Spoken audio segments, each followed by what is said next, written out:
माघ 14 के शाम मधेसी वीर शहीदन के नाम इस कार्यक्रम में ये मंच के अगाड़ी मधेश जन विद्रोह समिति के तरफ से आमंत्रित कई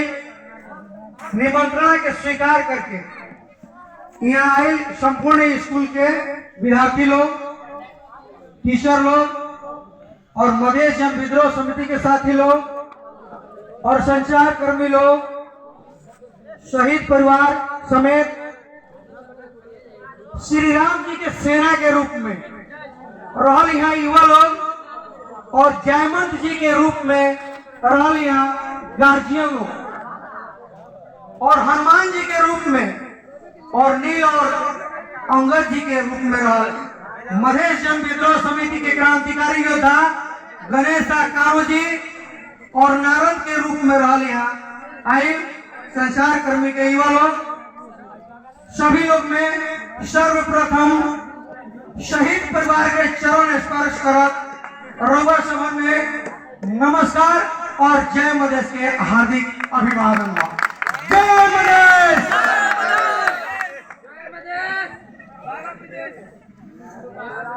कहे के बहुत सारा बात बा,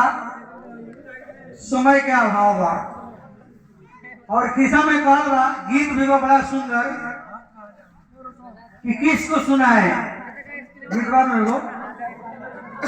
कौन गीत बा गुनगुनाए के बताए कौन सुनेगा किसको सुनाए, कौन सुनेगा किसको सुनाए इसीलिए चुप रहते एक गीत बा। लेकिन हमें के चुप रहो में के नहीं सन क्रांतिकारी योद्धा विद्रोह करता नहीं सन, विद्रोह करे वाला नहीं सन। तो यही पर हम अपने के छोटा सा वो शायर बताओ देते हैं कि जो फिक्री मिजाज रखते हैं, जो फिक्री मिजाज रखते हैं और ठोकरों में ताज रखते हैं। जिनको कल की फिक्र नहीं, जिनको कल की फिक्र नहीं वो अपने मुट्ठी में आज रखते हैं। ये फिक्र करी ओकरा से कुछ ना हो, आज निफिक्र होकर रही ओकरा मुट्ठी में आज हमेशा रहे नो। बहुत सारा साथी लोग अपन अपन मंतव्य देनी हो, तो अब मधेश जन विद्रोह समिति के नवी चीजें हम परिचय करा दे रहे हम युवा लोग में युवा वाले और मधेश जन विद्रोह समिति खास करके ये मधेश के ही ना समग्र देश के युवा लोग के नया जनरेशन लोग के हमने के देश में रहल संपूर्ण बहुरूपिया पार्टी जितना विदेशी दलाल एजेंट सब बैठल बा वोट ले लेके हमने के बाबू दादा काका से जीत के जन प्रतिनिधि बनल बा और देश के ही ना बल्कि समग्र देश के 4 करोड़ जनता के भी दलाली कर रहा बा। ओकरा से बचावे के खातिर 72 के मधेश आंदोलन से मधेश जन विद्रोह समिति के उपज भइल और निरंतर मधेश जन विद्रोह समिति काम करते रहा बा। गांव से लेके और केंद्र तक ले यानी कि समग्र मधेश से लेके समग्र देश तक ले ये भ्रष्टाचार से मुक्त कर दे बा और इस देश के स्वच्छ बना दे बा। तो विपक्ष में कहल जाला आगे माले माओवादी जीत के सरकार में बा, कांग्रेस पार्टी हारल बा सीखने के तो विपक्ष में बा। लेकिन विपक्ष में बा ना हमने कहत नहीं सन, लेकिन हारल पार्टी के विपक्ष में रहे के चाहिए, खोज तलाश करना तभी जाके बढ़िया काम हो सकता, विकास हो सकता। लेकिन हमने के देश में कितना विडम्बना बा कि हारल बा कौन जीतल बा कौन सब सरकार में बा, यहाँ विपक्षी कोनो हिले नहीं के, कोई पूछे वाला हिले नहीं के। जैसे कि उदाहरण के रूप में देख लीजिए गाँव में जीतल बा कौन, मधेसी में माटी के बेटा कहा वाला जय मधेश के नारा लगा वाला मैं तेरे पुल पर हर एक दिन डोम के नाम पर, चमार के नाम पर, मुसलमान के नाम पर, थारू के नाम पर, कुर्मी ओहिर माने जितना बावन कसबादी सबके नाम पर एक हफ्ता करते करते 6 महीना के आंदोलन भइल। कितना जवान के गोली मरवा दिल सन। आज मधेसी पार्टी कहने वाला करके लोग था कोनो पार्टी में मधेश शब्द तक लगा नहीं थे, जेकर बेटा रहे वहां जाके मिल गई। उपेंद्र यादव ये माले के पैदाइशी हो जाको नहीं मिलल बड़न, महंत ठाकुर नेपाली कांग्रेस के पैदाइशी हो नहीं मिलल बड़न। मधेश में खाली मधेश के नाम पर अपने के स्थापित करे के खातिर, अपने के नेतृत्व में पुगावे के खातिर, सत्ता में जाए के खातिर, अपन स्वार्थ पूरा करे के खातिर सिर्फ मधेश में पार्टी खोलल गई और अपने के स्थापित करके आज सभी केंद्र में बा मधेश के मुद्दा सब भुला गए। मधेश के मुद्दा ये रहा समग्र मधेश एक स्वायत्त प्रदेश आत्मनिर्णय का अधिकार पूर्ण समानुपातिक जनसंख्या के आधार पर निर्वाचन क्षेत्र के गठन होके चाहिए। ये अहम मुद्दा है मधेश के। और जब तक ये सब मुद्दा ये 72 के करियर संविधान में नहीं लिखा तब मधेश के कोई समृद्धि ना हो। और जब तक मधेश के समृद्धि ना हो इस देश के कोई समृद्धि ना हो सकता। तो समग्र मधेश एक प्रदेश काहे बनावल गए है ना मधेशीय दल को बतैलक ना सरकार में रहल कोनो सरकार पूछलक जे समग्र मधेश काहे है आत्मनिर्णय का अधिकार काहे है पूर्ण समानुपातिक जनसंख्या के आधार पर निर्वाचन क्षेत्र काहे है नहीं बतैलक ना पूछलक लबरई के बोली जी कहलन मधेशी के मांग बने के थाई छे। जब ये लोग बतैले रहे तो बोली के जी के था रहे तो लेकिन ना ये लोग बतैलक ना पूछलक दोनों ओर से मधेश पहाड़ मिलके एक राजनीति करेला तो मधेशिया तो पहाड़िया करके दोनों जनता के गुमराह करके राजनीति को रोटी सेके वाला काम करता लोग। बहुत सारा बात बतैनी है गिरी सर भी वर्मा सर भी और लोग भी बतैनी है। अब रोगा लोगों का ध्यान रखत छोटे छोटे नाम को हम ना लग रहा चाहे कि देश समृद्धि करे के बाद तो पार्टी के जन विपक्ष मौके के चाहे और वो त्याग कर दिए रहुआ ओकरा के परित्याग करे। अगर ये देश के समृद्धि करे के बाद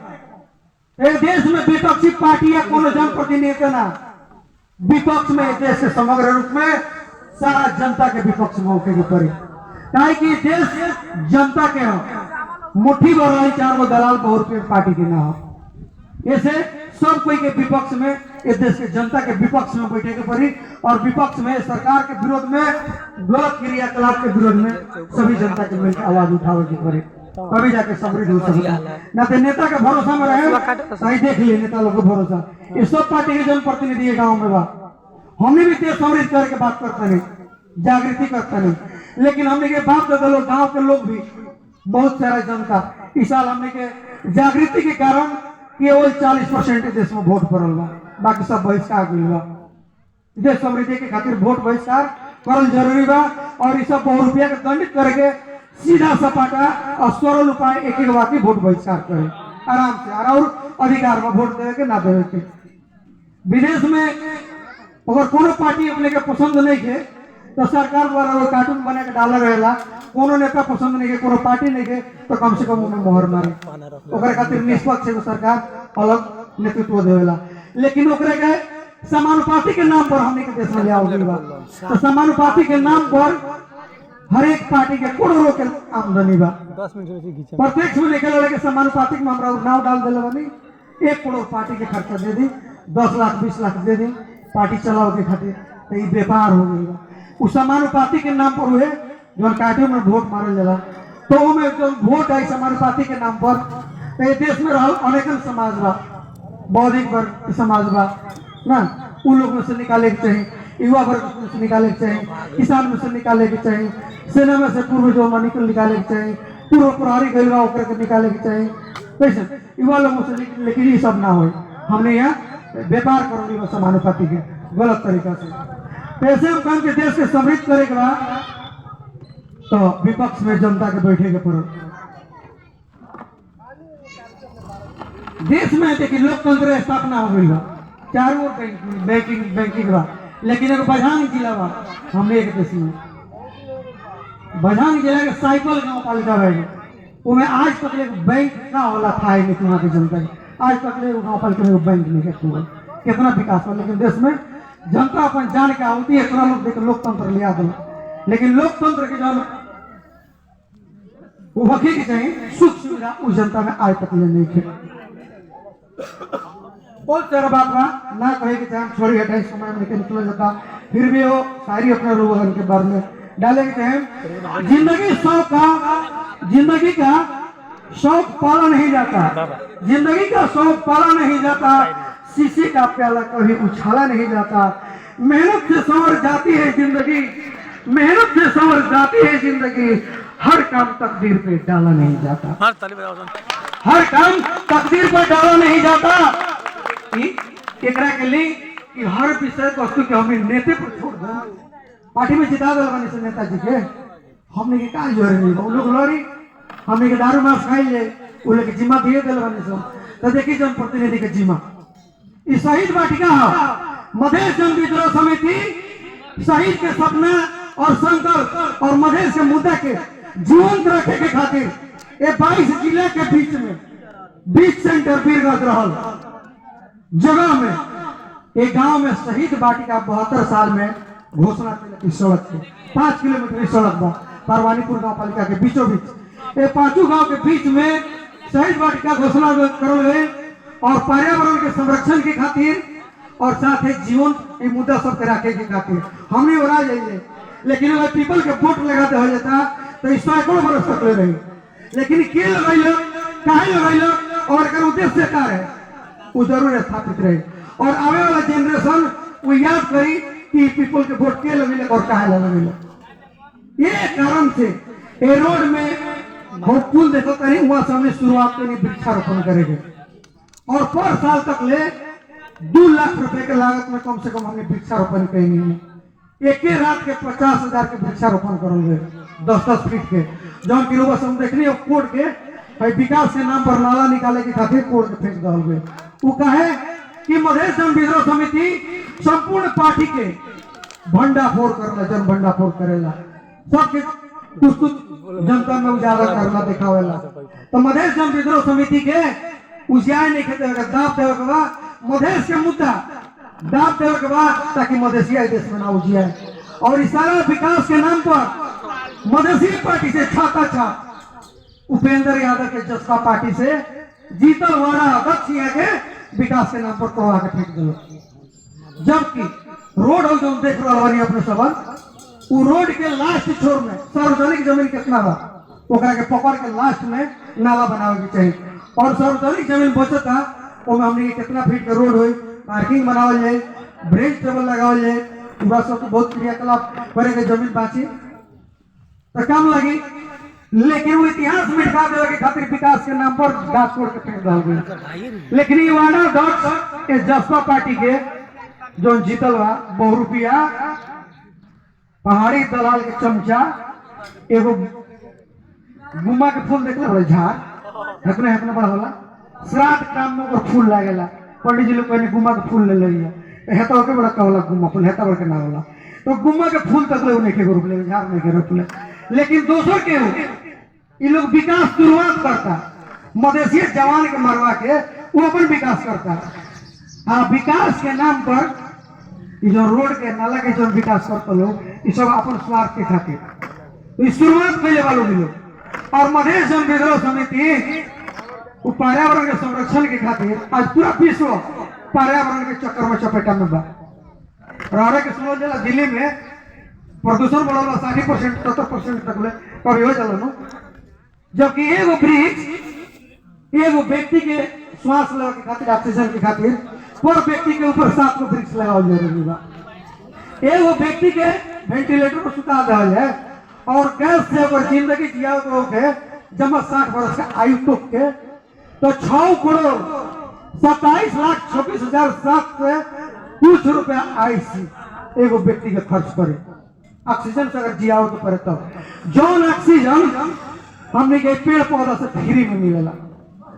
और वो पेड़ पौधा मधेश जन विद्रोह समिति देश के नेपाल के ना मधेसी के ना बल्कि पूरा विश्व के मानव से लेके जीव जंतु तक लेके ऑक्सीजन के काम करेला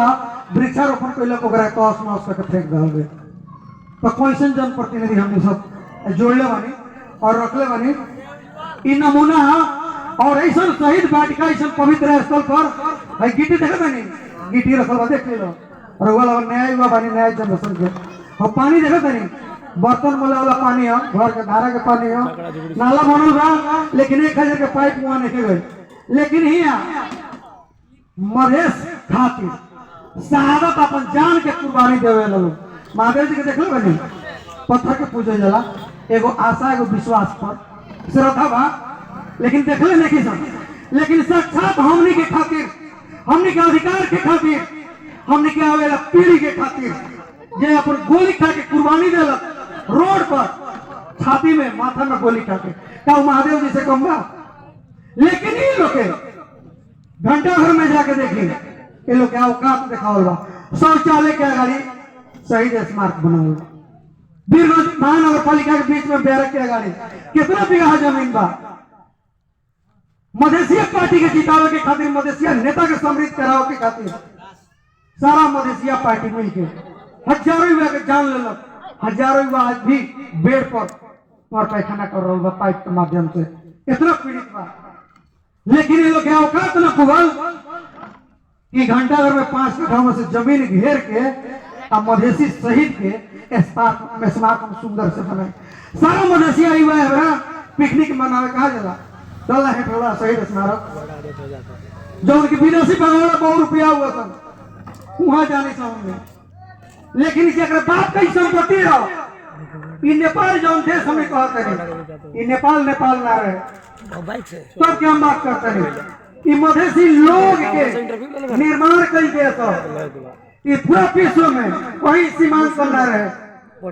सीमांकन ना करो मेरे कि हमारे देश वहीं के लोग वहीं जाकर बैठते रहे। काठमांडू में बानेश्वर चौक बानेश्वर चौक पर कृष्णा जी वो तत्कालीन अवस्था में बाणासुर राक्षस से वध कर ले रहे और उस समय में कृष्णा जी के फौज में आई ले लोग मथुरा वाला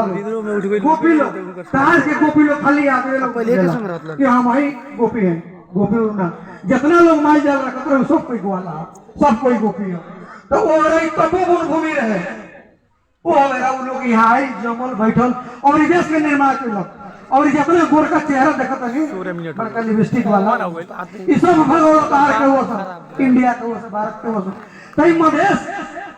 के बनावल राष्ट्र नेपाल आज मधेसी के वंचित करल जाता है। देश के 80% के खर्चा मधेश देवेला आइए आज अधिकार के खातिर भीख मांगता कमी के करा हमने के जानों पर विश्वास करता निशन ओकरे तो समग्र रूप में अब कह जाओ कि जब तक देश के युवा जागृत ना हो तब तक देश के समस्या समाधान ना हो। तो मधेश जन विद्रोह समिति 72 साल से ही ये जागृति करते होता कि वोट बहिष्कार करें और इस देश के नेता के जब तक ले बहिष्कार ना करें तब तक नेता सब जनप्रतिनिधि सब ना डरे सन और देश के बारे में अच्छा तरीके से बात निर्णय ना ली सोची ना। तो सबसे बड़का खराब बा 72 के करिया संविधान ओकरा के खारिज करे के खातिर संपूर्ण पार्टी के वोट हमने के बहिष्कार करेंगे पड़ी। अब हमने के बात अंत कर जाओ और एक और सभी युवा लोग के बीच में हम शायरी रख देते हैं लास्ट में। सफलता एक दिन में नहीं मिलेगी, सफलता एक दिन में नहीं मिलेगी लेकिन दोस्त सफलता एक दिन जरूर मिलेगी। बहुत बहुत धन्यवाद। याद रखना पानी से, याद रखना जो पानी से नहाएगा वो बस लिबास बदल सकता है, जो सिर्फ पानी से नहाएगा वो एक लिबास मात्र बदल सकता है, लेकिन जो पसीना से नहाएगा वो इतिहास बदल सकता है। इतने कहा हम अपन वाणी के विराम देवे के चाहे और विराम देवे से पहले रउआ सबन से आग्रह करे के चाहे कि रउए सबन सारा योद्धा लग रहे केकरो ना केकरो बेटा रहे, केकरो ना केकरो भाई रहे, केकरो ना केकरो मान के सिंदूर रहे, केकरो ना केकरो बूढ़ा बाप के लाठी के सहारा रहे। इन लोग के कुर्बानी के मनन करत इन लोग के याद में एक बार हम जोरदार वीर शहीद के नारा लगाओ के चाहे और हम आशा करें कि रउआ सबन इन लोग के अपन कुल देवता जैसन का मान के जोर से